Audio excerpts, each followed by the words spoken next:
Welcome to the MMA Roadshow, episode number 79. My name is John Morgan. I am in Portland, Oregon this weekend for UFC Fight Night 96, Lineker versus Dotson, and I had to get things started early. Normally we record this thing on Thursday nights, but I had to get started on Wednesday because this is special. I got my good friend Alex Davis here with me. We're chilling. The week hasn't even started yet.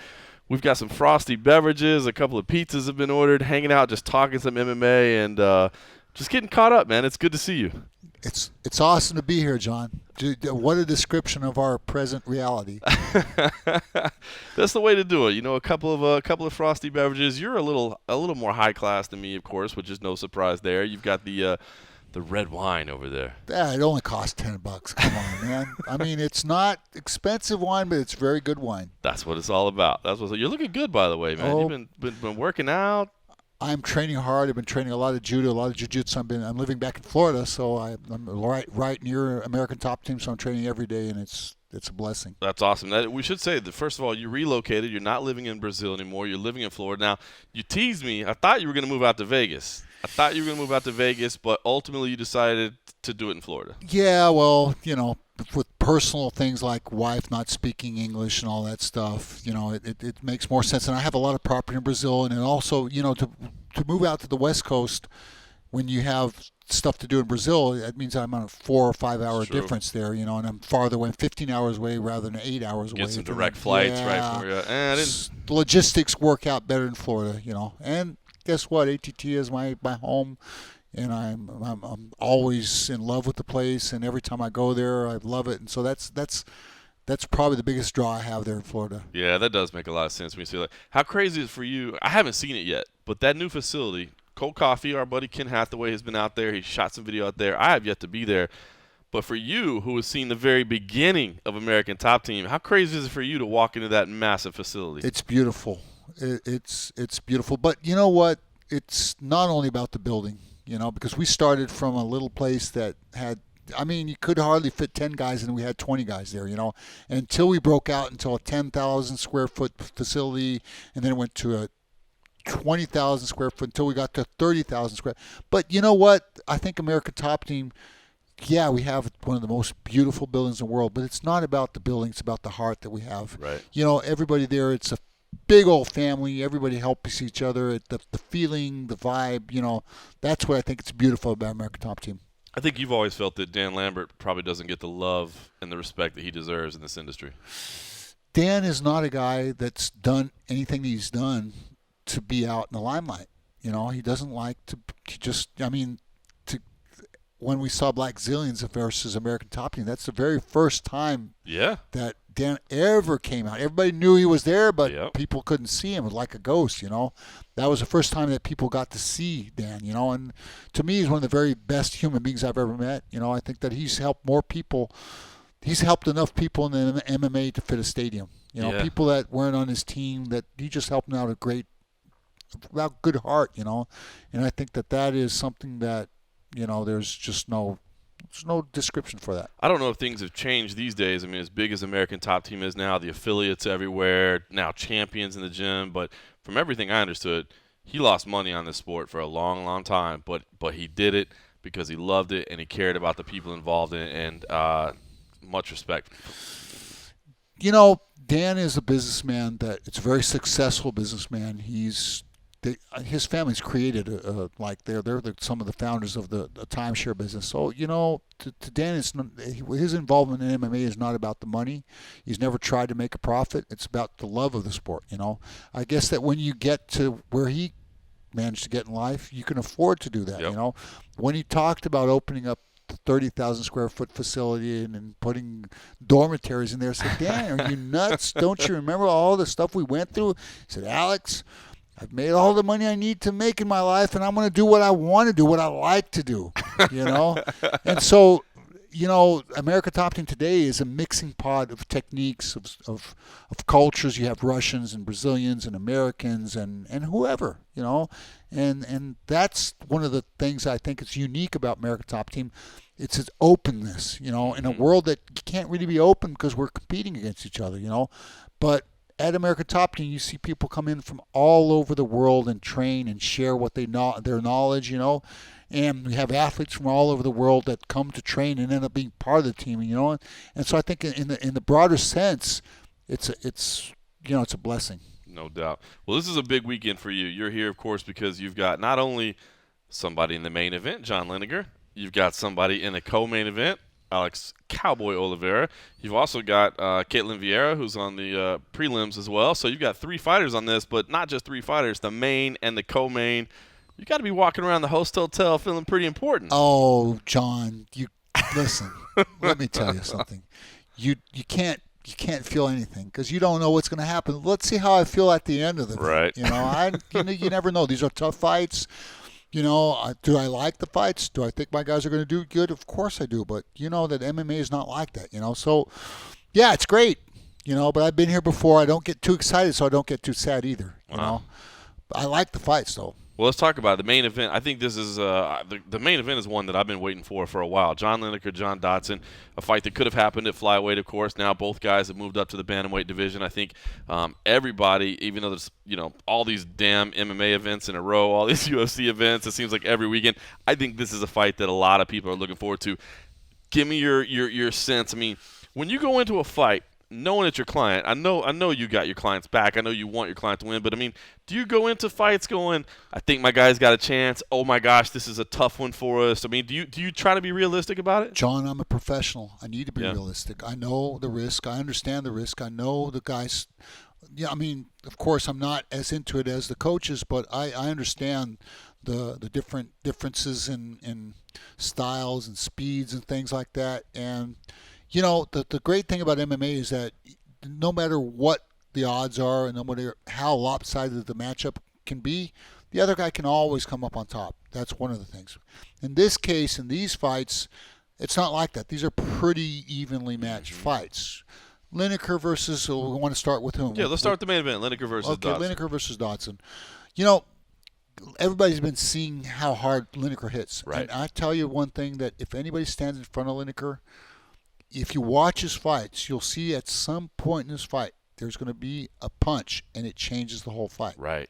Every time it happened with Rivera, it happened with McCall, it happened with that Fonte that he fought in Brazil, it happened with McDonald. There's a point where he touches the guy in a way that it changes the fight. The guy starts walking backwards. Right. And after that happens, it's all John's fight. But Dodson is a guy, he's an intelligent fighter. He moves very fast. So fast. And he also hits well. And Dominic Cruz brought this to my attention. He hits well backing off. So this is going to be a very intelligent, very interesting fight. I mean, I'm not sure. Of course, they it was great because we were in the Reebok room, we were in the UFC room, and they met each other, and they came and hugged, and each one declared he was a fan of the other, and they looked at each other, and they smiled, and they hugged, and they shook hands, and said, we're going to put on a show for everybody, and that's awesome. But in reality, Dodson ain't going to stand in front of John to put on a show because he's going to get his ass knocked out, and he knows that just as well as I do. Mm-hmm. Or maybe he will take the risk. Maybe he'll stand in there in the pocket and bang with him, and who knows what will happen. That's the thing, is that I feel like everybody that goes into a Lineker fight knows that they need to not stand in front of him, but somehow he gets them to stand in front of him anyway. Like it's I don't know if it's the way he engages. I don't know if it's the way he cuts off the cage. It's just it seems like he's able to get guys to stand. He hits people. No matter how fast the guy is and how much he moves, John always managed to land that punch that changes things out, slows the guy down. It's body shots, and when you get hit in the solar plexus or on the liver and places like that, it slows you down. And after that, it's all John's, because then John is hunting. It's like he's hunting a bird and he broke a feather, and then now guess what? Now the guy can't run away from him as much. Who instilled that in him? Because I feel like going to the body, he's one of the best at it in all of MMA. Like, I feel like a lot of fighters aren't willing to do that. Like in boxing, you invest. You know what I mean? You invest. You go to the body. It seems like in MMA, people just primarily headhunt. Do you know where was that a coach that gave him that philosophy? He started boxing. That's where he started. He started with boxing. He wasn't an MMA fighter. He was a boxer. And that's where he came out with it. But he's a small kid with huge bones. Yeah. And a big chin. And Michael McDonald, I love that kid. I know him for a long time. And after the fight with Lineker, we were talking about it. I said, dude, I hit him with everything I got. All he did was blink and keep on coming at me. So John also, not only does he have the power that he has, but he also does not back down from punches, which can be an asset or a problem depending on the fight, Yeah. So I think that it's going to come down to how fast is John going to manage to maneuver out of, is Dodson going to manage to maneuver out of Lineker's way, or is Lineker going to manage to land a shot here and there? Because if John does start landing shots, I don't believe that Dodson can take him. Yeah. No, I agree. I don't think anybody can take Lineker's shots. So, you think Lineker's done it at flyweight? Yeah. I mean, that was one of the things. That was one of the things that I had foreseen. I knew that because everybody thought that Sean Shelby would say, well, he's going to be smothered by the bigger wrestlers and everybody, blah blah blah blah. And I said, not really, because what's going to happen is that he's shorting everybody. His body shots. It's more difficult for the bigger guys to defend his body shots, and that's they're a little that's higher playing into up. his game. Yeah, that's correct. They're right under. So he gets underneath and he lands them. But not only that, Lineker's not only good at boxing. Lineker's got good jiu-jitsu. He's got good wrestling. He's good overall. He's got good kicks. He's a real MMA fighter. He's only 26. He's still eevolving, God, and that's one of the most important things in the sport. If you're not, you need to evolve. Everybody's evolving. Every fight, you can't look at a fighter only for his last fight. You can only look at how much he evolved. All these guys are evolving, and that's one of the good things about Lineker. He keeps on evolving. What do people need to know about John Lineker? Because I'll tell you what, I think the first time I remember the first time I ever met John Lineker, it was in Macau. It was in the food court, and even though it was fight week, he was eating a damn piece of pizza. Remember that shit. That man loves pizza. I know that for a fact. No, he changed. He matured. He gets it. I was going to say, what do people need to know about him? Because to me, we were kind of laughing about this last week down in Brasilia, like Renan Barão. I like Renan Barão. I can't say a damn word to him. I don't speak, it's just like, Renan, hey. And I feel the same with John Lineker, because Lineker is always very nice to me. It's very polite, respectful, and I love his fights, and he always seems very nice. And, of course, he's one of your clients, so he's very respectful. But I can't say a damn word to him because I don't speak Portuguese. He doesn't speak English. So what do people need to know about John Lineker? Because I think people know him as this great brawler and this great boxer, but just as a person, what should people know about John Lineker? So John comes from one of the oldest towns in Brazil called Paranaguá in Curitiba. It's a port town. It's a seaside town. It's a very poor town. He comes from a very poor background. His hobbies used to be raising fight cocks and going out into the swamps and catching crabs. Those are his hobbies. Okay, and it's a very small, little, beautiful town. It's awesome. It's like the town was founded in the 1600s. Wow. He's a town hero. He was already a town hero way before the UFC. Now he's even more of that. Wow. He's a very simple kid. He used to work in as a bricklayer, which people, we need to understand that bricklaying in Brazil and bricklaying in the States are two different things. You're talking about a guy that's mixing cement and going on a wheelbarrow and bringing him in and getting balled out by the other guy. It's crazy, And I met John in his first fight in New Jersey against Godinot. He was there, and he couldn't speak a word of English. Right. And nobody could speak a word of Portuguese. And I don't even know how he got there, to tell you the truth. He was sent up like a FedEx package, And I got there, and he's looking with that little forlorn look at his, And I said, well, what's up, man? He said, I don't know, man. I can't understand anybody. And so I started helping him out, And so I bought him a salad and a chicken breast, and that chicken breast lasted for 4 days. It must have fermented. What? And so he kept on saying, "Please take me to a store. Take me to the store." So what the fuck? Okay, I ended up, people were going to the store. I took him to the store. So he goes in the store like a little mouse, because a little guy, a little mouse. He goes and comes up with a PlayStation. It's $500. What? I said, John, your food money, that's all. They said, Alex, I can't even eat. I always wanted a PlayStation. So, he took his PlayStation home, and then we saw the fight with Godinot. That was a great fight. He didn't win the fight. He just had appendicitis operation a month before the fight. Oh, Jesus. Hid it from everybody, So he went out there and he got the bonus. They didn't want to give the bonus because he missed He weight. didn't make weight by a few ounces. That's And right. the doctor, he wanted to make the weight, and the doctor wouldn't let him. That's right. At that time, I managed to argue with Joe Silva to give him the bonus. I said, that's bullshit. Everybody saw how he got here, what he went through, and he was so stressed the doctor wouldn't let him finish making weight. So that's bullshit, and they ended up giving him the bonus. I had forgotten about that. He was, because you're not supposed to get it if you miss weight. Yeah, but at that time, the argument worked. I tell you, if it was too few fights down the line, it wouldn't have worked anymore, That's awesome. So he spent his per diem on a PlayStation. On a PlayStation. That's fantastic. Shit, And then he won the bonus. It lasted about 3 months. He was only 21, I think. God, I forgot he's so young, man. That's John, awesome. so many stories, and only when I get to sit with you and talk about them do I remember them. I know. We got to sit down and just do like an extended version and just roll it out. All right, let's talk about your boy Alex Cowboy Oliveira. That's another one, man. All right, listen. Will Brooks. Tough kid, man. Real tough kid. And this is a tough matchup stylistically. Talk about kind of what you're thinking about this one. You're excited for this fight. So Will Brooks is American top team, right? Like, he's my boy. He's American top team. He's my guy. I mean, I'm American top team. But sometimes the big team like that, people get put against each other. And Cowboy hadn't been up to the States for a while. They want to put another American top team fighter against Will Brooks. That wouldn't work because they train together. So Cowboy has spent some time in Florida, though, right? Yeah. He's part of the group, Yeah. But at this point, he hadn't been there for a while. So it ended up that it worked out. We put him. Now I've watched.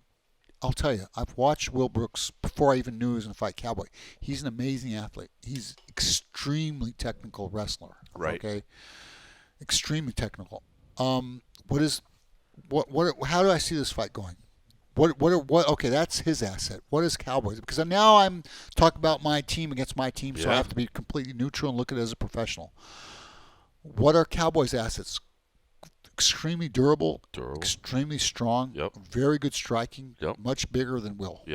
So you have two ways this can run. Got to stay off his back, right? Or Will going to take him down and dominate him for a boring fight. Right. Will's not a finisher. No. He's not going to knock him out. He's going to grind him. It's going to be a boring fight.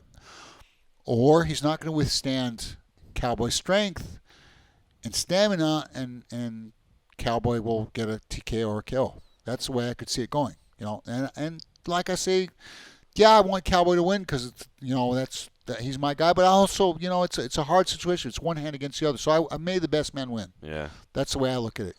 Because Cowboy, I mean, has he really been focused on defensive wrestling? I mean, is that of course a big? They get it. They understand it. But that doesn't mean he didn't train in American Top Team. You don't have as good wrestling at American Top. You can't learn what Brooks does from day to night. It's too good. He's really, really, really good. Yeah. That guy's a really, really good wrestler. Where do you see, I mean, obviously you're his manager. He ultimately makes the call, but where do you see guiding Alex Oliveira's career? Because I wonder, it's funny because he has the nickname Cowboy, I think he kind of got grouped with Cowboy, Donald Cerrone, and then, of course, now he's doing the changing weight classes thing. And so I don't know. It's kind of funny. Like, I almost feel like, not necessarily by design, but almost by happenstance or whatever, that, like, they're kind of looked at the same, where they're just, like, money fighters and they're going to put on an exciting fight. There's no problem with that because that's what we want to see. They're great matchups. I mean, there have some guys that I mean, theoretically, I mean, any fighter can go for the title. I mean, it can happen. But, for these guys, it's not only about the title. It's about the challenge. It's about going there, making their money. It's about feeding their family, and entertaining the public. And I think that both Cerrone, who I love, I like him a lot. He's a great guy. And Cowboy, it's my guy. And when Cowboy's case, I didn't touch on this. We talked about where Lineker comes from, but Cowboy comes from even closer. He comes from the interior of Rio de Janeiro, a place I know really well, a place called Three Rivers. He was a bull rider, but guys, we're not talking about PBR. We're talking about interior Brazil bull riding, where we don't know what the bull's going to do. We don't know what the Cowboy's going to do, and whatever happens, there's no medics there, and there's no hospital either. So it's Christ. Was he making money? I mean, It's just more like a machismo thing. no, he'd make the money that could help him in that reality that he lived in, but it's a very, very poor, backward reality. Right. A very, very funny fact on Cowboy. The Cowboy has four. I don't remember. It's 3 or 4 kids. Let's say it's 3 kids from 3 different mothers who live all on the same street. So I mean, guess what? So he's popular around town, or at least that little neighborhood. And it's John. You know how much I'm blessed with this stuff landing on my lap and being able to tell you stuff, but I only managed to remember and get this out to the world when I sit in front of you. That's hilarious. He bought his mom a house, right? He bought his mom a house. Now he just bought his own piece of land, and I couldn't contact him last week. He fell off the horse and broke his cell phone. He was riding a horse last week? Yeah, riding. He says he can't survive without riding his horses. I mean, he's not doing anything risky or anything, just not trying to, But. All right, tell me about Ketlen Vieira, who's fighting the first fight of the night. She's making her UFC debut. I'll be honest with you, I have not even seen tape on her. I don't know anything about her. She's an extremely tough fighter. She comes from Manaus. Okay, she's an Novo União fighter. Okay, from Manaus, which is a jiu-jitsu. That's one of the hotbeds of fighting. Period. Yeah. And I think people are gonna really like what they see.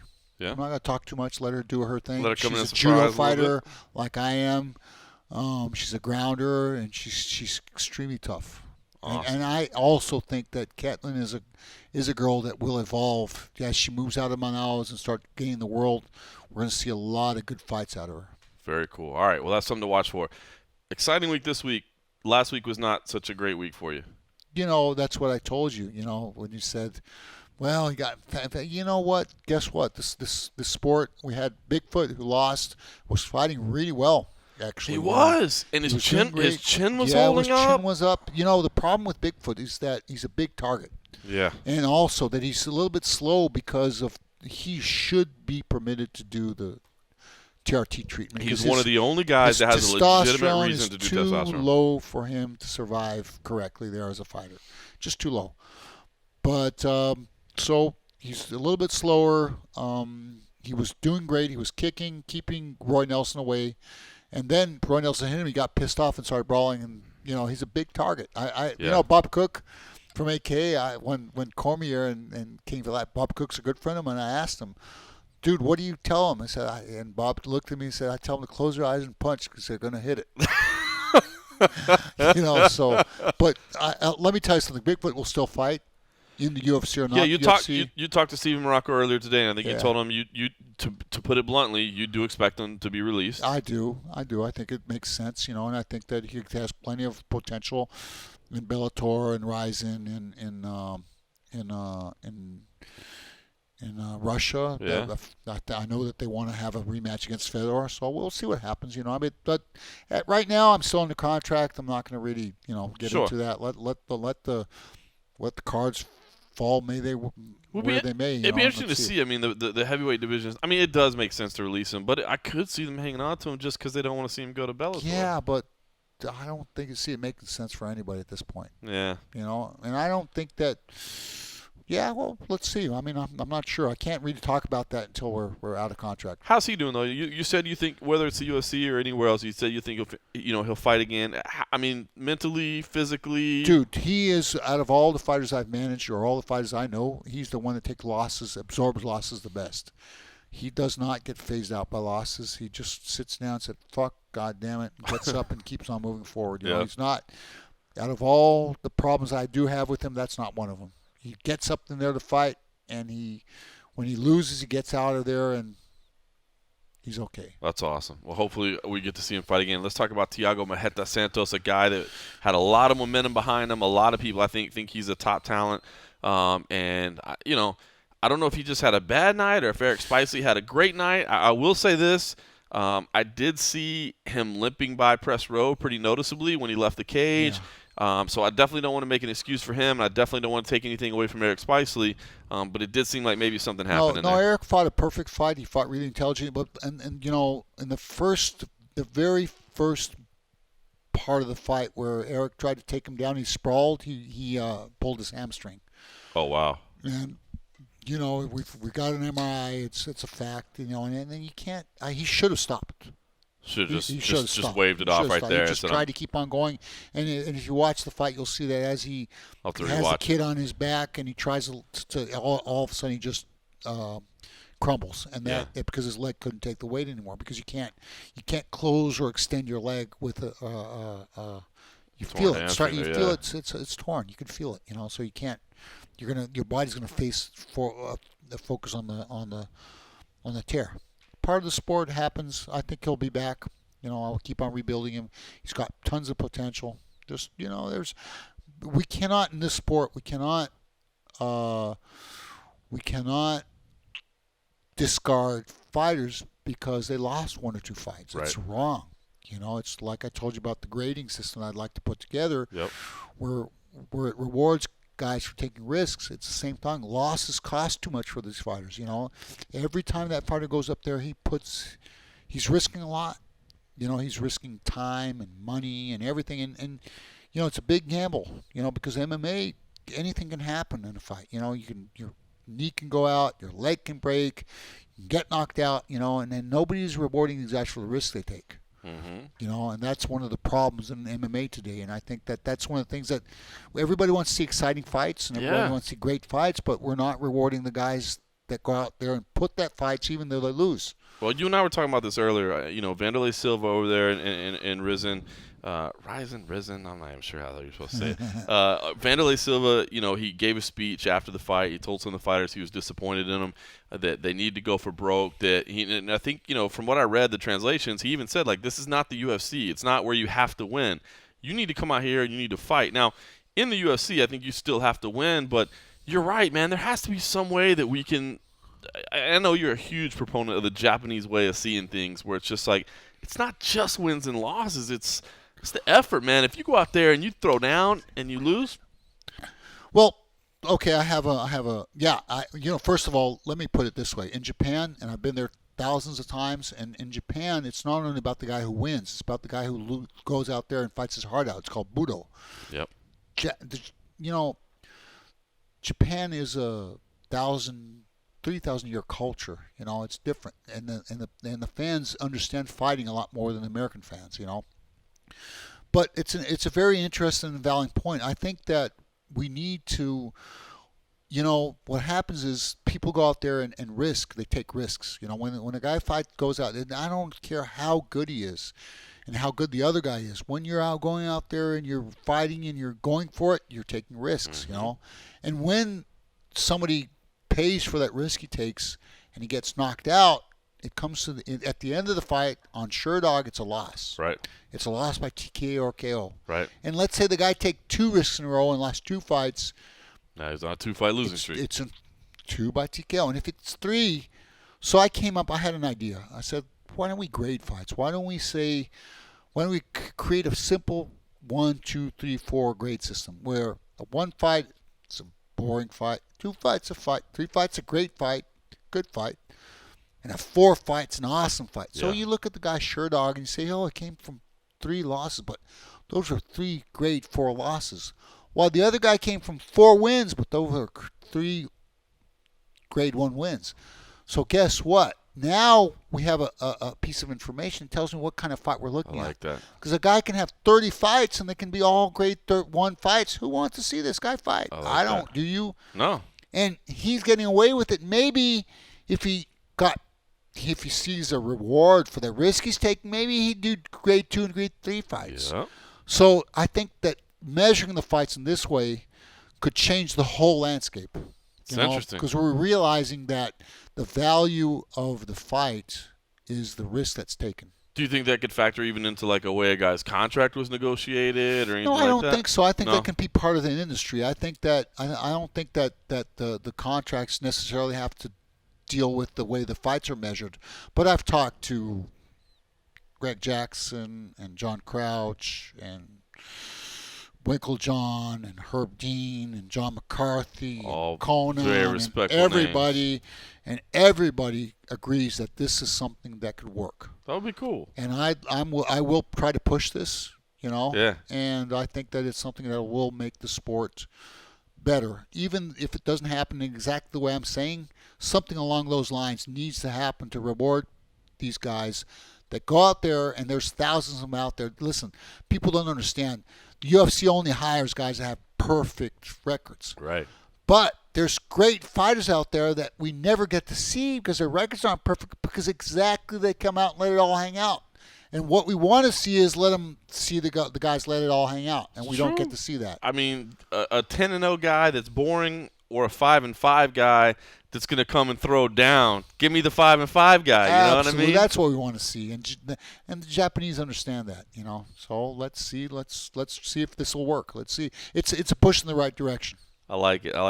I'm going to let you go pretty soon so we can just turn this thing off and have some frosty beverages. But while you're here, everybody's asking me what they, the UFC sale, what do they see different? I haven't seen much different yet. I feel like it's still too fresh, too new. I haven't seen much. You're behind the scenes a little bit more than I am.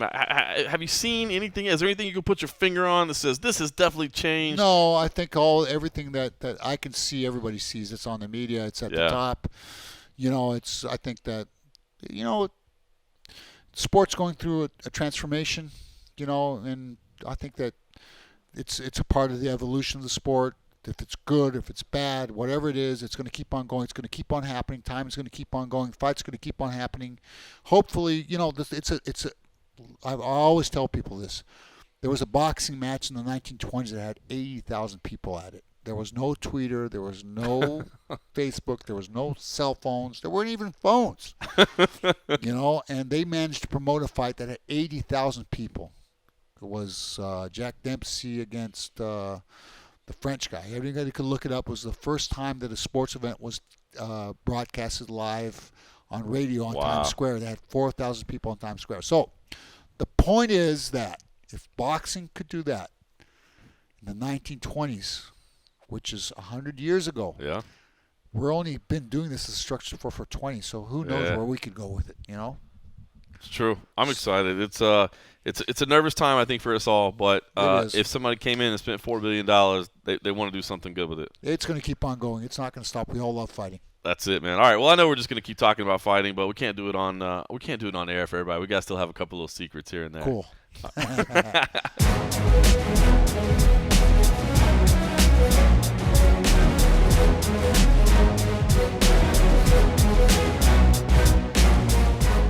Welcome back to the MMA Roadshow. Hope you guys enjoyed that. That was my good friend Alex Davis. I mean, we're not supposed to really have friends in this sport. You know what I'm saying? We're covering it. We got to remain professional, and for the most part, we do that, man. I don't like to hang out with the people that we're covering and that sort of thing. It can make it a little unprofessional at times when you have those types of relationships. But man, when you're on the road and you meet people, there's just certain people that kind of have an effect on you and stick with you. And I think Alex is truly, truly one of the good people in the sport. So hopefully you guys enjoyed that conversation. Kept him a little longer than I meant to. But, man, he just gets talking. I like hearing what he has to say. So, all right, let me update the scene for you. It is Thursday night now. This is our normal recording time. We're kind of back in the swing of things. Let me first start out by saying I want to apologize to everybody that was hoping that they would get a little and a half from Priscilla. We couldn't make that happen. We had some tech issues, man. Myself and Cold Coffee, we had our own personal tech issues, which was frustrating, I must say. And then that was compounded by the fact that we experienced some tech issues from the UFC side as well. I will say it wasn't necessarily their fault, but the post-fight press conference, kind of funny the way it works in Brazil, of course, everything's in Portuguese. There's not a lot of English-speaking media down there. In fact, I think if I remember right, myself and Cold Coffee were the only traveling media from the States.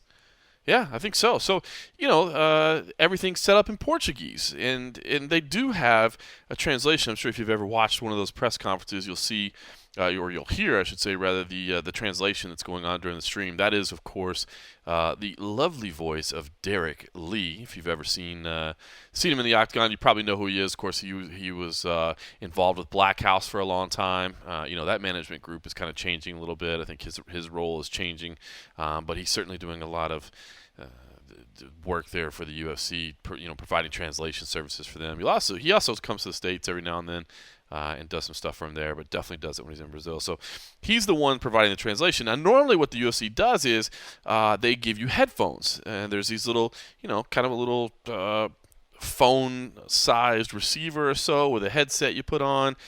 You walk up, they give you one, they tell you to put the channel on Portuguese and English, which that's amazing. Derek does the translation for both. So when people are speaking in English, he's translating to Portuguese. When people are speaking Portuguese, he's translating to English, and you don't necessarily hear both of them, but because he has to switch back and forth between channels. But pretty damn cool for a guy that's not even trained professionally to be a translator to be able to pull that off. So he does that. But now I'm no huge tech guy, as you may or may not know, but the way that they transmit this stuff in the press room, which was actually in Brasilia, it was actually outside. It was a big tent, not a cheap tent, a nice, well put together tent or whatever, but definitely a temporary type building on the outside of the structure of Nilsson Nelson Gymnasium.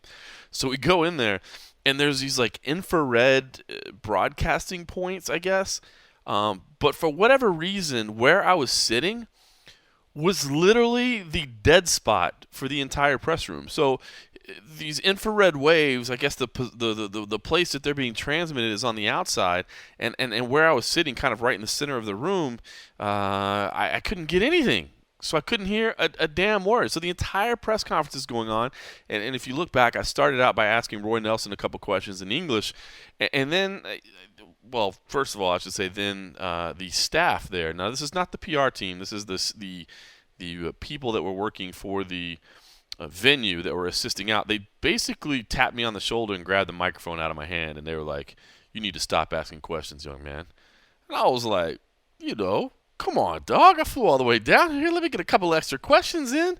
And it was funny because the PR team saw it and they tried to help. They knew I had a few extra questions. But ultimately, I just told them, don't worry, don't bother, don't hand me the microphone because I can't hear a damn word anyway. The translation wasn't working. And the tech guys are running out. I mean, kudos to the UFC. They were doing everything they could to try to help me out. They got respect for the MMA Roadshow. They got respect for MMA Junkie. They're trying to help out.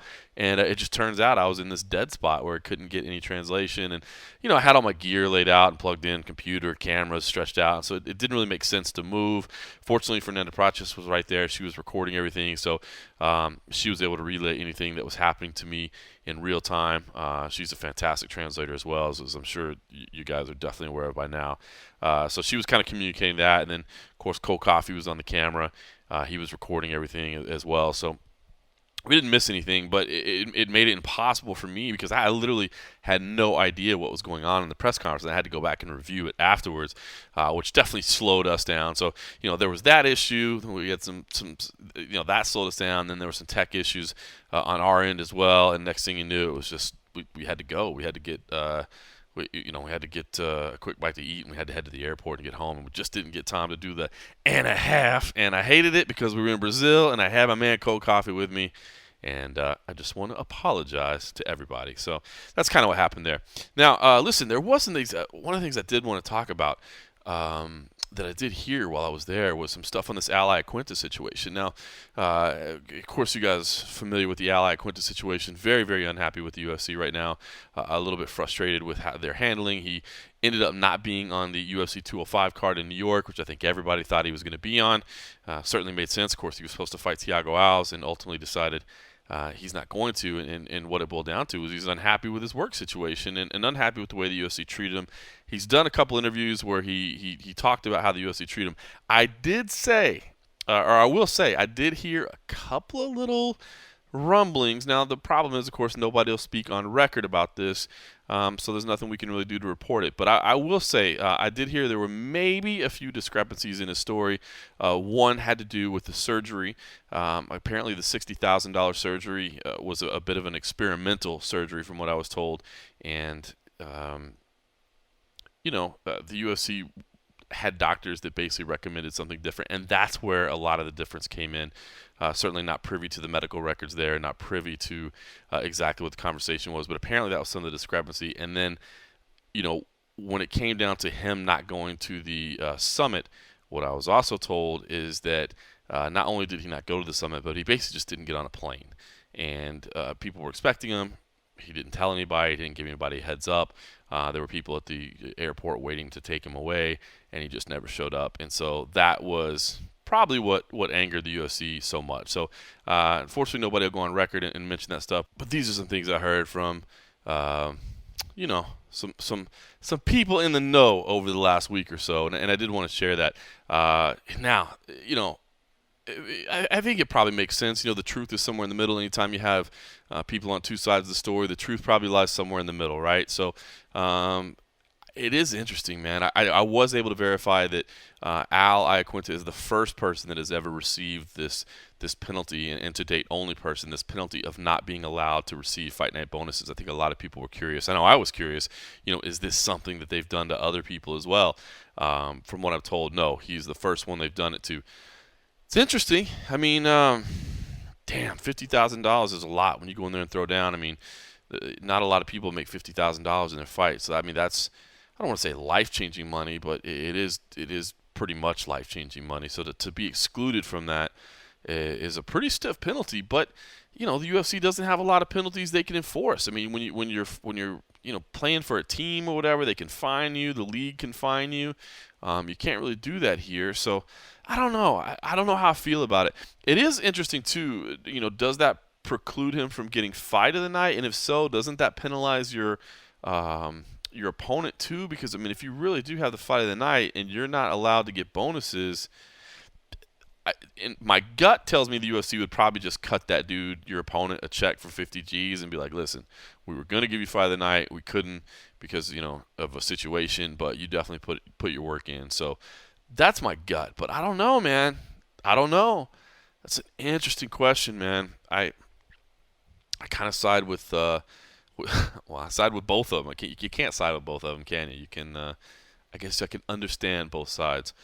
It's a stiff penalty for the UFC to throw in, but they don't have a lot of leverage once it comes to once contracts are signed. What do you do if people are just like, F you, I'm not going to do it? So kind of reminds me of, remember all the talk in South Korea about Benson Henderson saying that he wasn't going to wear the Reebok gear, and if you'll remember the weigh-ins, he kind of came in with his gear inside out. He had like baggy stuff on. It was really bizarre.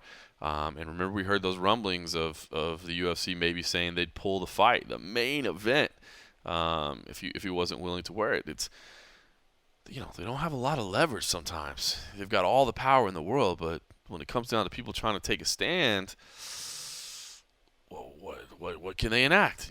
So. I don't know. I found it interesting. I found that whole story interesting. Hopefully they can get things worked out, because Al Iaquinta is a lot of fun to watch fight, man. That dude comes and brings it, and I hate to see him kind of waste away his better years sitting on the shelf. So hopefully cooler heads can prevail. Now, you may wonder, John, what the hell are you doing talking by yourself? Certainly you have somebody with you. Well, the magnificent one, Steven Marrocco, was supposed to be with me at this time. He is not. You believe that? He worked his ass off 12 hours, like we do. That's what you do when you're on the road. You work 12 hours. Of course, this is his hometown. And ultimately, he's a newlywed. The dude's been married for a couple months. And he decided, bro, I'd love to sit down and do some podcasts with you, but I got to go home and see my wife. So sweet. Newlyweds.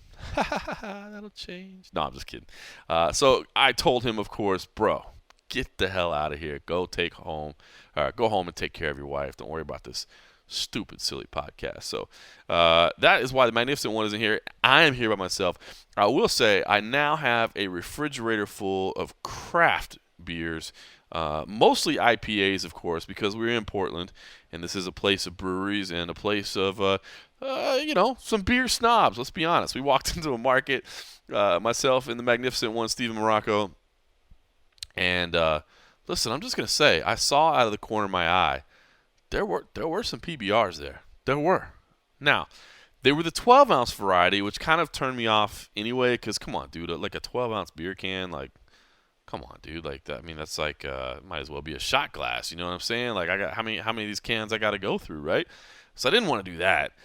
And the other thing was, truthfully, I just didn't want to, I didn't want to embarrass Steven. You know what I mean? Like, he's bringing his coworker in to pick up some frosty beverages to get some work done, and I mean the craft beer selection in this market was like it's basically the opposite of where I shop. Where I shop, it's like this long beer cooler, and there's your Budweiser, your Bud Light, your Coors Light, your Miller Light, all your just traditional, shit beers, I guess, PBR, all that stuff. And then you got the little tiny craft beer selection, and if you're that beer snob, you go to that little tiny craft beer selection. But in Portland, oh, no, sir. No. It is the exact opposite of that, my friend.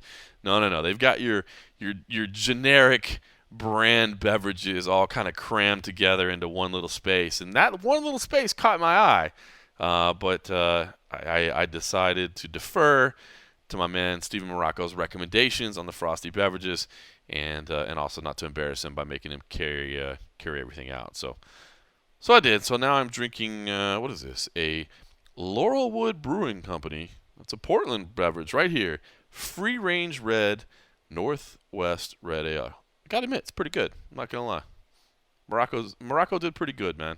He did all right. Now, here's something else he did good today. Even though he's not here, I still want to play this. It's his interview, not mine. It's his interview with Tamdan McCrory. Now, I did record it. I did, I was working the camera on it, so I was involved. But I just figured the personalities of Tamdan McCrory and the personality of Steven Marrocco, those two could probably get together and create a little magic. And you know what? They did. Tamdan opened up. He had some great stuff. He talked about his fight. And then we didn't put this on Junkie, so this is an exclusive. It'll probably come out at some point. But we started doing this thing where we've asked guys about their first fight, just to kind of relive what their first fight was like and tell us what the details were. But in that, he ended up telling us where the nickname the Barn Cat came from, which I had never heard the story before. So I figured, listen, even though we're not going to release that on Junkie for a while, if you're listening to the Road Show, you deserve a little something special. You're the extra hardcore. You're the coolest of the cool, I gotta say. And I had some people today that came up and were giving me love for the Road Show. Man, nothing feels better. And people asking for my man Cold Coffee, who unfortunately is not here. But Cold Coffee will be working to put this thing together, and he's actually chilling in Dana Point, California, with his girl, Agent H, having a little weekend, doing their thing. So, listen, I'm going to kind of grab another frosty craft brew or two, and while I do that, listen to Tamdan McCrory, because dude just remains one of the most interesting interviews in all of MMA.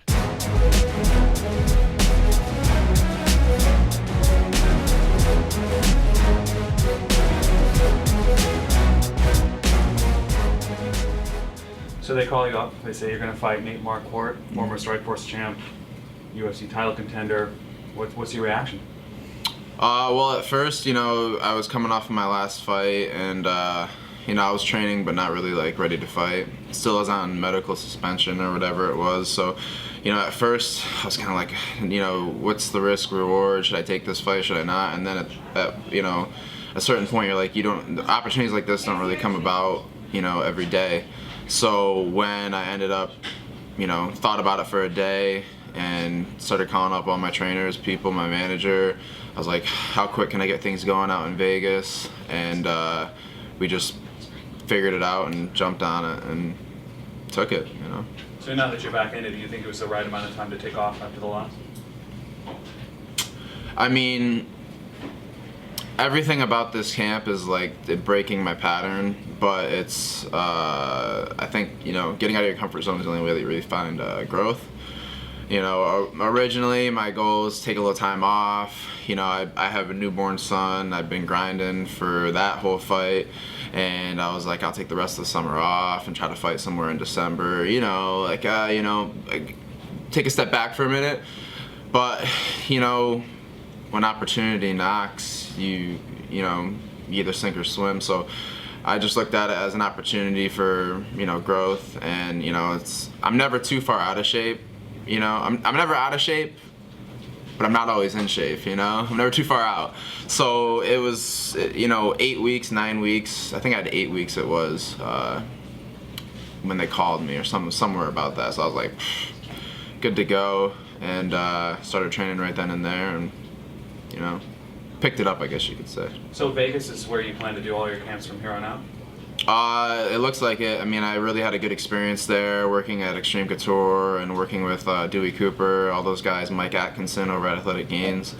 They, gave me a trifecta there. Dennis Davis is cornering me as well, and he's obviously got a wealth of experience. So I really had a good vibe with those guys, and took all the things that I've already built over a decade, and then just refined them and put them to new tasks, and so far it's working out. I feel real good about it, and plus the lifestyle. It's the first time when I'm home I wear many hats. Like I run a gym, I got wife and kids, I have to travel a lot to train because I don't have anything in my area, but I'm like an hour and a half for 2-hour, 3-hour drive. I can go there or go there to get the training that I need.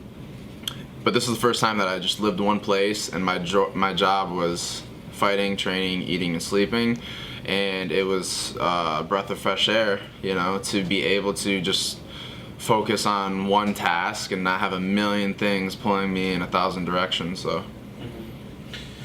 So is there any one area you look at Nate Marquardt, obviously an extremely experienced competitor, is there any one area you look at him and you say, I'm better than him here? Well, I wouldn't be fighting him if I didn't think I was better than him, like that's kind of like a weird question, right? I know his experience, and I know his skill set. I know that he's a tough competitor, and you could say all the exact same things about me, which kind of makes it interesting. And is there like some glaring weakness in his game, that I see? No, but it's not always about like that one thing. It's about how you put how you blend your moves together, how you get your flow going. So I think that he's a tough competitor. I see that he has some strengths. Obviously, everybody's talked about power. It's the last thing to go on an aging fighter. But at the same time, if you're standing there or you're running in and trying to, force a knockout or whatever, that's how you get clipped, So kind of just the idea is to stay patient in this fight, look for opportunities, create some opportunities, and capitalize on them. That's kind of the name of the game for this fight. My last fight, I went in there with too much pressure on myself to perform and came out flat, and obviously I was the one performed on. So this fight, I got back to my roots, got back to my normal mental state, I guess you could say, and just go out there and have fun and perform. So it's interesting the stakes, because you're coming off a knockout. He's 2-5 in his last 7 fights. How do you think that affects the way he competes in the octagon?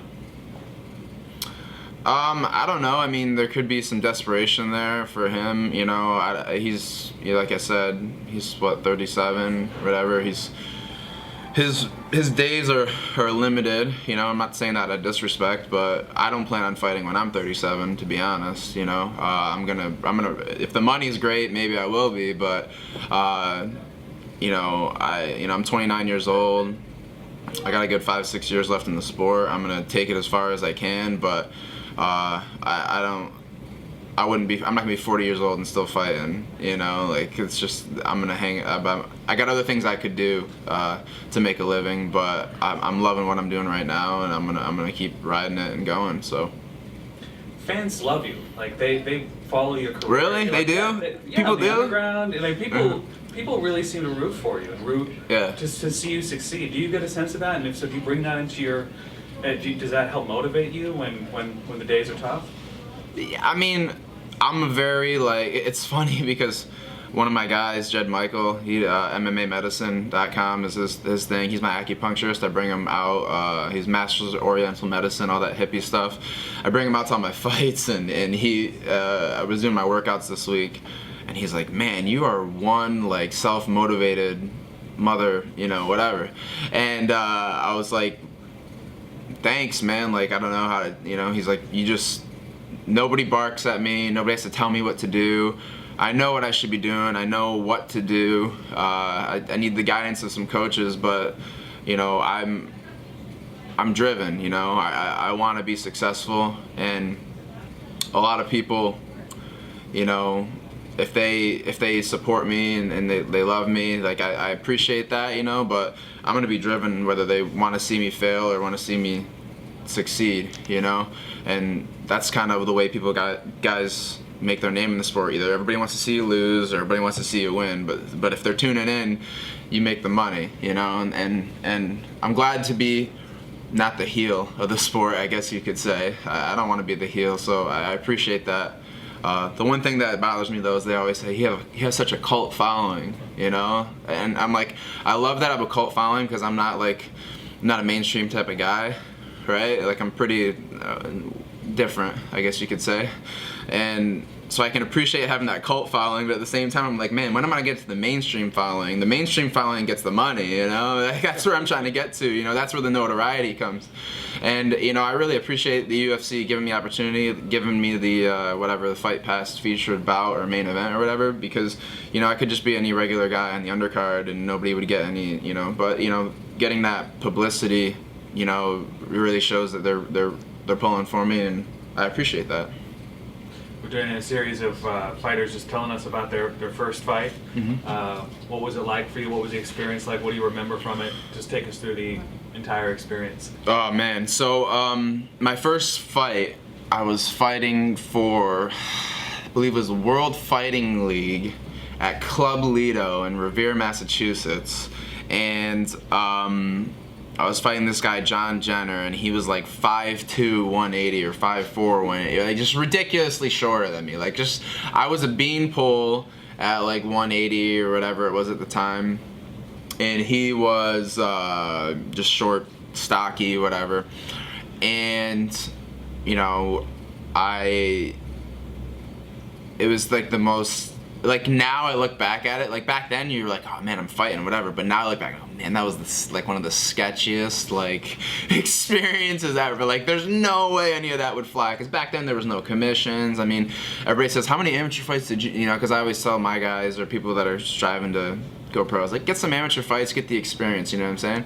And they're like, well, how many amateur fights did you have? I was like, I had 0, you know. But it was a different time back when I was fighting, and plus, you know, I had all those years of wrestling experience and competition. So anyways, but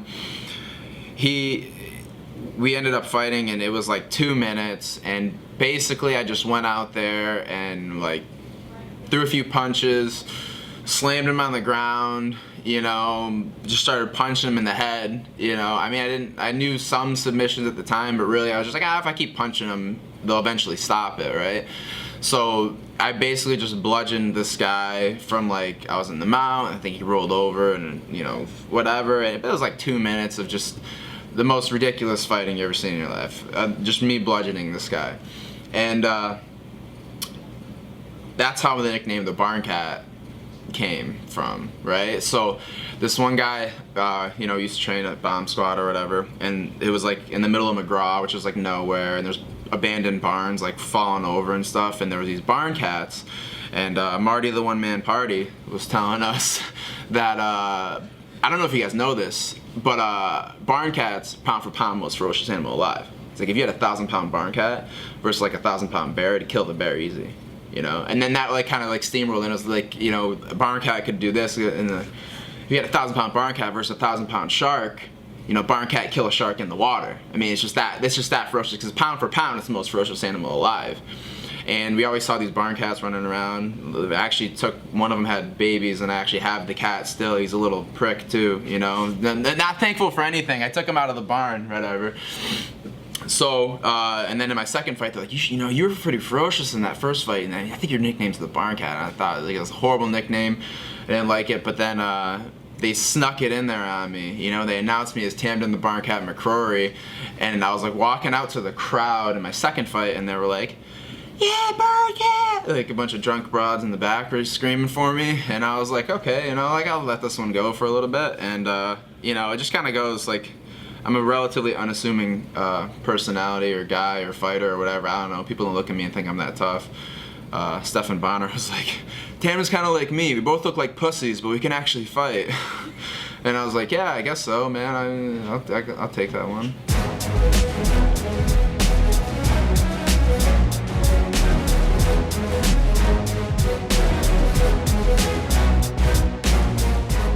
Welcome back to the MMA Roadshow. That was Tamdan, the Barn Cat McCrory. Great story about where his name goes. And I can't be the only one that wants to meet Marty the One Man Party, right? I mean, come on, dude. That's a name right there. Listen, sorry Steven couldn't be here. You know, he's kind of our lead reporter. I mean, I'm technically lead staff reporter. That's my title according to the MMA Junkie hierarchy. It's just always been my title.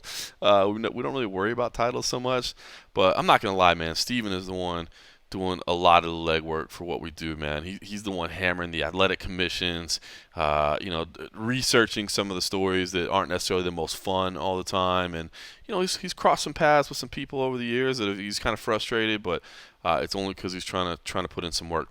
One of those stories he's tracking right now is I know Steven's heard that there's going to be a lot of layoffs coming at the UFC, and I say a lot. That there's going to be layoffs coming. It's difficult to quantify. I can say that, the people I've talked to within the UFC, off record, of course, I think everybody assumes there's going to be some. I mean, we've talked about it. Cold Coffee and I have kind of guessed what we think might or might not happen. I think some of the regional offices, we might see them go away. Some offices consolidate. I mean, if WME IMG has an office in a city, why would you continue to have two offices in the city? You're just paying real estate costs. That's silly. WME IMG has an office in New York. Does it make sense for the UFC to maintain an office in Toronto? Could they just consolidate the Toronto office into the New York office? I mean, things like that are going to have to be addressed. I still contend that, marketing and advertising people are probably the ones that are most nervous right now. I mean, WME IMG is loaded up with people on that front. So, hopefully it's not the people that are on the ground with us, the operations people that we see on a week-to-week basis. I got to think those people are going to be safe, right? I mean, they're the ones that know how to run a fight company. But, I think there will be some changes. So I do think, Steven's hearing it. I've heard similar, but, not, nothing definite. But, I do think we're going to see some people, unfortunately, lose their job. I guess there's no easy way to say it. I mean, I think everybody's probably expecting it, and we'll just see how far it goes. Hopefully it happens sooner rather than later, so people can just kind of move on with their lives and get ready. And hopefully the people that hate, man, I'm not gonna lie, I just hate talking about that stuff, man. Hopefully the people that do lose their job are well taken care of and are able to quickly land on their feet somewhere else. Speaking of WMIMG, it was announced tonight, as we were recording this on Thursday night, like we do on the MMA Roadshow, that there are 23 new celebrity investors in the UFC. Now, it was actually announced on Conan O'Brien, and then come to find out that it was also a story on WallStreetJournal.com. Now, I'm sure you guys are all out there reading WallStreetJournal.com, but I am not, my friends. I am not. But luckily I Googled and I did find that. But Tom Brady, Cam Newton, Maria Sharapova, Serena and Venus Williams, Ben Affleck, Mark Wahlberg, Adam Levine, LL Cool J, Conan O'Brien, all now partial investors. By the time this comes out in the morning, Friday morning, as we do, you will have a list of all 23 investors that has not been made public yet. I have heard some of the names that I could not confirm, but are likely involved as well. Are The Weeknd, Flea and Anthony Kiedis from the Red Hot Chili Peppers, Guy Fieri, Jimmy Kimmel, Trey Parker, Tyler Perry, Rob Dyrdek, and Calvin Harris. Also, people are on that list. Now, I find this news incredibly interesting. I really do, and I don't know if you guys will feel the same, and I could see this being one of those stories that kind of gets passed over, like, yeah, whatever. I mean, who cares? I mean, because let's be honest, I don't know how much money they put in. It wasn't divulged. It'll never be divulged. Maybe they didn't put much at all. Or maybe they basically paid a little bit of money to ensure that they always have tickets to any show they want to go to. Celebrities want to have that honor, right? Maybe that's part of the incentive. I mean, it's not like, Tom Brady's going to be calling up the matchmakers and saying, yo, put this fight together, man. It's something I want to see. They're not going to have any say at all in the company. But what I think is insane is the social media presence. I mean, think about that list of celebrities we just read. Sports stars, actors, musicians, and think about the celebrity reach that they have on their social media. on sports platform, or in the sporting world, in the entertainment world, in the just everywhere, Twitter, Instagram, Facebook. I mean, go through and add that up. How many people are they reaching? And now you just start driving home that message that the UFC is cool, the UFC is acceptable. I mean, they got to have some kind of vested interest. I'm sure they have some financial, there's maybe some gain or some upside. But to me, I mean, I think it's probably just kind of a vanity thing for these people, right? To say they're involved. I mean, a lot of those names that were read off, we've seen at UFC events before. They're obviously fans. Ari Emanuel actually told the Wall Street Journal it was easy for him to pick out which 23 should be involved because those are people that had asked him for tickets before. So there you go. But to me, you guys that are listening to this MMA Roadshow, you're hardcores. You get it, man. You're already sold. You don't need anybody to sell you. You know this is the best sport on the face of the earth. But the casuals are the ones that turn events into mega events. They're the ones that drive the sport to reach higher platforms, to continue to grow and to get into further places. And the more recognition that it gets from the common fan, the bigger this thing is going to get. And I think this is a sweet little move by WME-ING. I don't know. Maybe I'm just interested to see what this is voiced, because I can see some people saying, whatever, it's no big deal. And maybe it isn't. But to me, I think this is like a shrewd little move that's going to just continue to hammer home that, yes, the UFC and mixed martial arts, man, it's cool. It's your favorite celebrity likes this sport. Now you want to watch it. Now you at least want to know about it. Now you're at least curious about it, or at least you're hearing about it.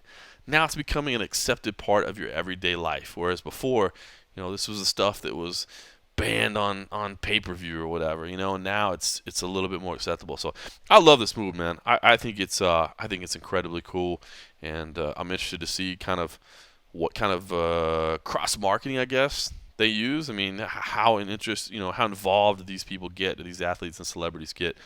I'm interested to see. So thought this was big news. Of course, came out late tonight, right before I sat down to record this, and it'll be more in the morning from what I understand. I think there's going to be a press release coming out. So by the time you listen to this, you'll probably already know the full 23, so I will not have broken any news to you whatsoever.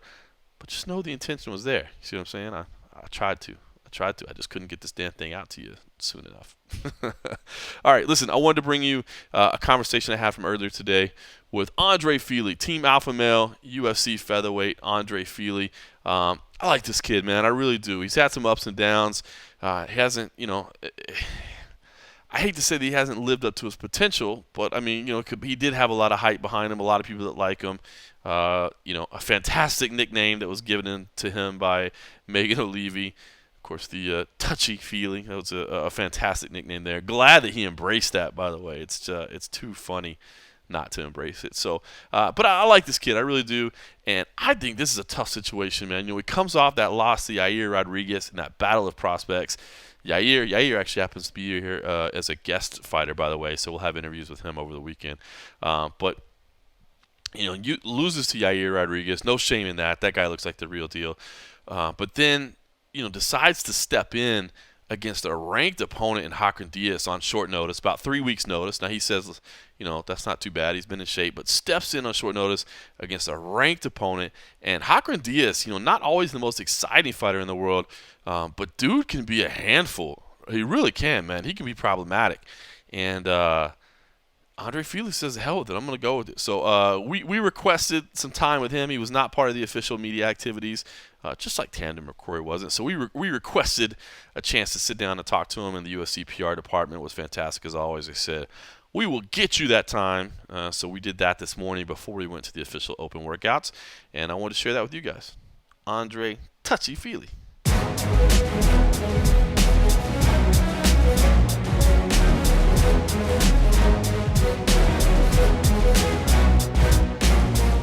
Haven't seen you since April. Yeah, Let's go back a little bit, man. I mean, I know that was a fight you were looking forward to, and things didn't go your way. Right. Talk about just the emotion that you took out of that, just kind of lessons you took out of that fight. The biggest thing I took from the Yair Rodriguez fight is that, I mean, obviously he's good, but I feel like the fight was pretty close, and every time I threw my hands, I was having success. I think the biggest thing I took from that was not to overanalyze. Going in the Yair fight, he throws a lot of crazy stuff, and so it was like all this time of just like prepare for this, get ready for this, watch for this thing, and counter this, and instead of just fighting, instead of going in there and beating someone up. It's easy to make this thing more complicated than it really is. When I got into the sport, I was 14 or 15, and I started fighting because I like to fight. And I had success early on because I just wanted to beat people up. It was easy.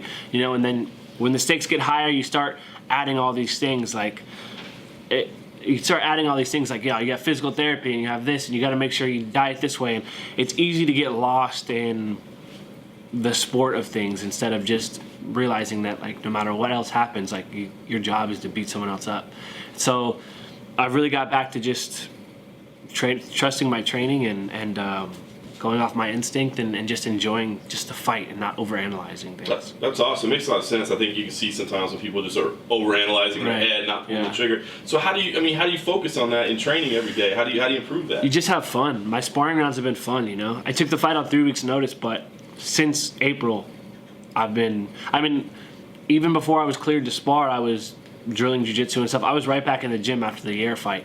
I've been in the gym since the air fight. So taking this fight on 3 weeks' notice doesn't bother me because I've been putting in the rounds and I've been having fun. Like there's no pressure. It's like I knew after the loss, especially with how many 45ers there are, the UFC is not exactly like concerned about getting me right back into a fight. I knew it was going to be some time. And so I just enjoyed. I had like 6 months of training where I ate whatever I wanted and I got to enjoy my life, but I had fun. Like it was fun to go spar. I go in on Wednesday mornings and have fun. I don't have an opponent to get ready for. I just go in, I help my friends for their fights and get punched a little bit and have fun. And that's how it's supposed to be, No doubt. You mentioned taking this fight on short notice.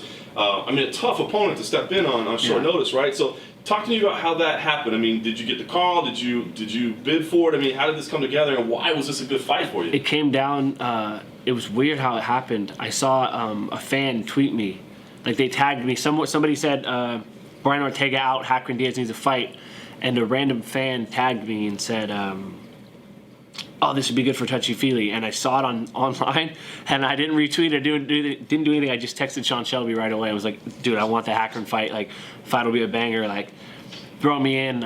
I'm ready. I've been training my weight. I just told him, put me in. Like, I'm good."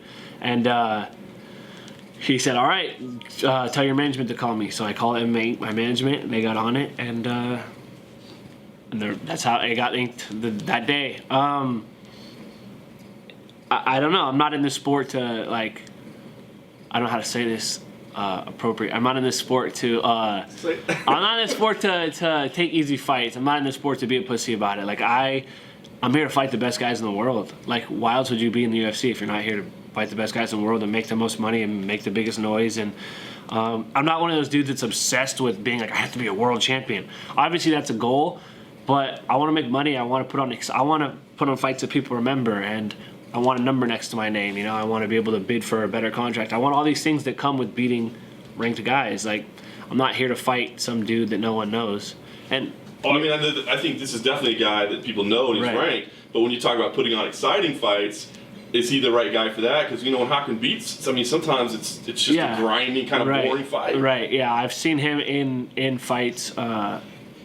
If you let him clamp onto you, he's going to drag you down and he's going to make you probably pretty miserable, and he's going to grind to a decision. But look at the Cub fight.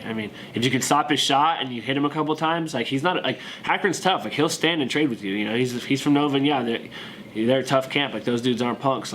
If you sock him, he's going to plant his feet and try to sock you back, and that's what I'm looking to do.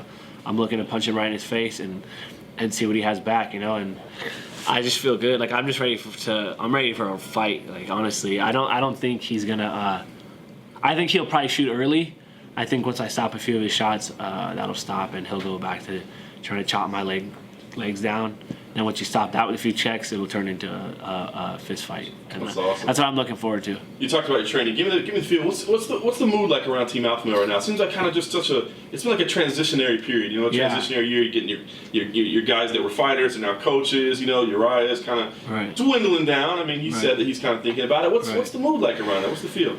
Dude, the energy's crazy. It's probably the best the gym's ever been. It's been a transitionary period, but now we're all pretty locked in. We all kind of have our roles, and it's been great, man. I mean, yeah, Buckles is killing it as a head coach. Castillo's the wrestling coach. Holdsworth is the jiu-jitsu coach, and everything has just been fitting well. And we've always been like this big dysfunctional family that we all love the shit out of each other, but it's been this big like dysfunctional family, like sitcom dynamic, and everyone has their roles, and everyone's roles have kind of changed, but they still fit. Like, it's just been perfect, man. I really love it. I love having those guys in my corner, and Cody and Paige have both just been killing it. So I'm excited to step up. Like, I think the whole cast of like the young alpha male guys carrying the team, I think I'm part of that, but I've sort of been inconsistent, and so I want to get in there and carry my weight. You know what I mean? I think it's Cody, Paige, Holdsworth, and myself. I think it's sort of our job right now. We have a couple other guys that are going to be in the UFC soon. We just got Alex Sandoval. We just got Josh Emmett. Sort of our job to carry the legacy on, and so I want to do my part. I think I've been inconsistent. Even when I've lost, if you look at my losses, like it's flying triangle, like switch kick, like even my losses, like I put on exciting fights, but I want to start getting those wins consistently, like I did, pre-UFC, and I'm excited to go in and do that on a big stage, against a good opponent.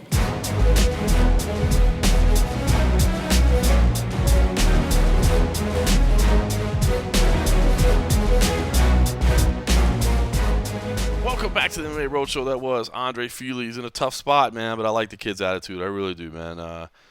Wish him all the best. Nothing against Hakan Diaz, but I want to see Touchy Fili do well. Had a chance to catch up with Last Call, Danny Castillo. He's got an interesting story. He's going through some issues right now. He had someone dealing with some identity theft right now, man.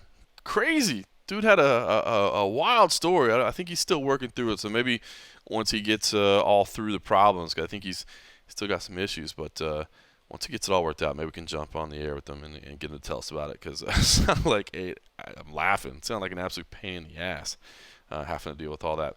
Okay, listen, UFC Fight Night 96, Saturday night, UFC Fight Pass, Fox Sports 2, Fox Sports 1. Not the greatest card ever, especially with all these big fights coming up. We're going to go out to Manchester next week, and of course we got New York. That show's insane, man. The addition of Conor and Eddie Alvarez. How exciting was that, man? Crazy that, people could say this fight lineup for UFC 205 doesn't look that great, and then you add one fight with Conor McGregor and Eddie Alvarez, and now people are saying it may be the greatest of all time, man. That's crazy. The lineup was so good already, but everybody said maybe it's falling short of what should be at Madison Square Garden. But I'll tell you what, man, I cannot wait for that card. Let's all knock on wood. Hope the injury bug doesn't jump in and knock that card out, because if that thing stays together, holy Christ, that's a great lineup. This week, not quite so great, but the main event, John Lineker versus John Dodson, fantastic fight there, man. I really love this fight. I said it in my staff picks, man. I'm kind of leaning towards the speed of John Dodson, man. That guy is so damn fast. We were watching him in open workouts today. That little flip that he does, where he does a little backflip off the cage, he did like 4 or 5 of them, just like nothing. It's not, I thought that was something he had to be like hopped up on adrenaline and full of energy after a win to do. But nah, man, the dude just runs up walls and flips like it's no big deal, and just, God, and the grappling exchanges, these little slick transitions he was doing, holy Christ, dude, he's so athletic. But, Lineker, God, I love watching that guy fight, man. The way he digs to the body, there is a sound that his shots make that's different. We've talked about it before, but it is really true. The sound that his punches make when they hit the body, like you can just feel the pain as you're sitting there from K-side. I don't think that always comes across on television. Like, it's brutal. Of course, Will Brooks and Alex Oliveira, very interesting fight there. And then, it kind of drops off a little bit. Some injuries kind of ripped apart some fights. Louis Smolka was supposed to fight Sergio Pettis. I think that was going to be a big fight in the flyweight division. I was looking forward to that one. And it gets a little thin at the bottom, I'm not going to lie. Nate Marquardt, Tamdan McCrory, UFC Fight Pass. That's intriguing in a lot of ways. The Magnificent One was here, talking earlier about what a big fight that is for both those guys. Really, really in need of a win. So, listen, if this is one that you don't spend 6.5 hours watching, maybe you catch the highlights, DVR it. I get it. I wouldn't blame you for that. It's a lot of MMA going on lately, and this isn't the fully stacked lineup. But we're gonna do it, man. We're gonna watch all of it, man. We're gonna watch all of it. We're gonna have full coverage of everything, and keep your fingers crossed. Everything goes good. We'll even throw a little and a half action from you. It might just be me. I might be rolling solo. We'll have to see if Marrocco's down. If not, it might just be me rolling solo, which I hope just doesn't absolutely bore the shit out of you, because I don't know how long I can listen to my own voice. Hopefully you guys are okay with it. Listen, real quick, do me a favor. If you like what you're listening to, do me a favor. Go into iTunes, rate it, review it. Make sure you subscribe, of course. Rate it, review it. Love reading those reviews, man. Love reading those reviews. They mean the world to me, dude. Positive or negative. I love reading it, man. I love reading it on the air, but I love just reading it and kind of getting the feedback. And, man, just like here in Portland this week, everybody that's come up and said what's up and said they love the podcast, dude, you have no idea how much that means to me. And I know it means a lot to Cold Coffee, too. Doesn't mean as much to him this weekend because he's chilling with his girl on the beach in California. So right now he's probably just cussing me the fact that he's got to put this whole thing together as soon as I email everything over to him. So I better get that done quickly because I think my man wants to spend time sipping some frosty beverages on the beach and not have to listen to my voice as he edits this podcast. So anyway, listen, yeah, so weird just kind of sitting in a house by myself, this Airbnb, just chilling. The Airbnb that came stocked with PBR and Coors Light, though, I must say, felt pretty good about that. I almost just went and left a 5-star review before I did anything else, because what the hell else do you need? You stocked me with frosty beverages. You are obviously a fantastic Airbnb owner. So anyway, all right, UFC Fight Night 96, enough of me rambling. Let me just say, thanks for listening.